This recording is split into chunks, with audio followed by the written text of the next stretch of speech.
you've been on the ground, I'm guessing in three, at least more than three, but the three states I'm curious about are Iowa, New Hampshire, and South Carolina.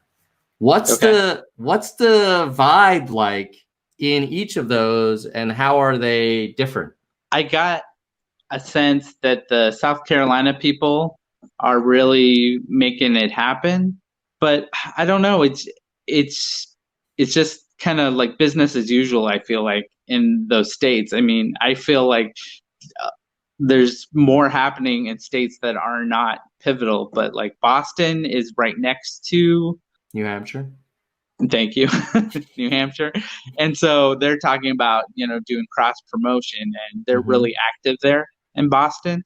So that may be and Steve Marchand's in New Hampshire. So that's the other thing that New Hampshire is a really good state for opportunity for Andrew. As far as that goes, I think Iowa and South Carolina have a little more work to do. For sure. Right. So you think we have the best chance of beating expectations in New Hampshire? Oh, absolutely. Yes. And then what would your stack rank be? What would be your second choice in terms of between South Carolina and Iowa, where we're going to do better than people think? It's too early to tell. I can't really tell. Let me ask you. Yeah. So I am curious about South Carolina in particular, because obviously you've got a very strong African-American voter population there. And what I've heard and looking at the numbers is that Warren is not strong with African-Americans. I was curious, did you sense when you were on the ground in South Carolina that the Yang message is reaching that demographic? Or do you feel like, wow, we are kind of really behind, and the crowd in South Carolina kind of looked like the crowd in New Hampshire, which would be a bad sign? Well, the thing with South Carolina is there's a lot of small venues, so I can't really get a tell on, what it's going to be like. But I mean, the small venues we went to were always packed out, so that's a good sign. But I mean, I really like Dr. Jermaine Johnson, who's in South Carolina, who's heading and I have an interview with him too, if you want to check it out. But I mean, he assures me that he's doing everything he can, and he's making it happen. So I'm gonna October 15th or something like that. I'm gonna be back in South Carolina. They're gonna have, like, I think their fair or something like that, some big event. I have to look again, but so I'm gonna be there with them, and we're going to try to do some radio spots in South Carolina. So we'll see how that works. And you also mentioned that when your first event, you saw Carly, the coordinator, and a handful of people.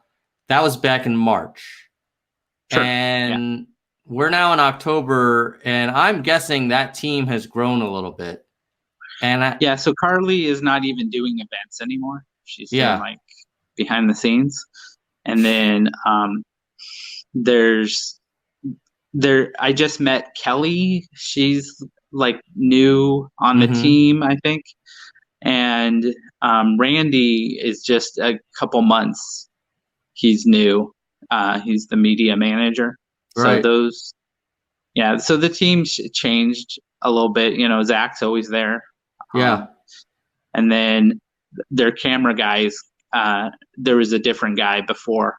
So now the camera guy and then it's different. So there was a period where I thought the campaign was doing kind of vlog type stuff, but I kind of feel like I don't see as much video content from them. Do you know if that's like why wouldn't they do more? Or do they feel like the Yang Gang? I don't know. They have this new camera guy who's following him around and doing, filming everything, I think. So I don't know. I don't know why they're not pushing it out more. Yeah. But, is he there for like some documentary for afterwards, or? Yeah.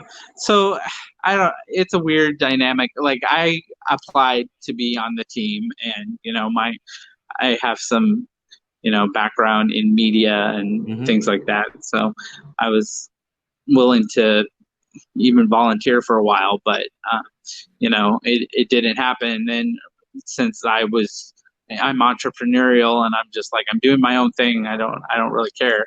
So I couldn't even work for the, campaign and do what I'm doing. So, that ship sailed, but I talked to, the campaign way back, and I was like, this is what you need to do to get more Instagram followers and have a bigger presence on YouTube and Twitter and things like that. And I think it's too hard for them to focus on different aspects, of the campaign.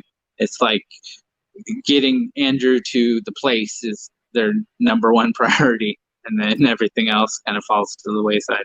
So yeah, and that makes sense. I mean, the more they can get him out there, the better. So I can't fault them for that. At the same time, I do feel like they might be leaving some opportunity on the table, but luckily there's folks like you and me and everybody else that are trying to fill in the gap and we're just do our part. Picking up the mantle, yeah.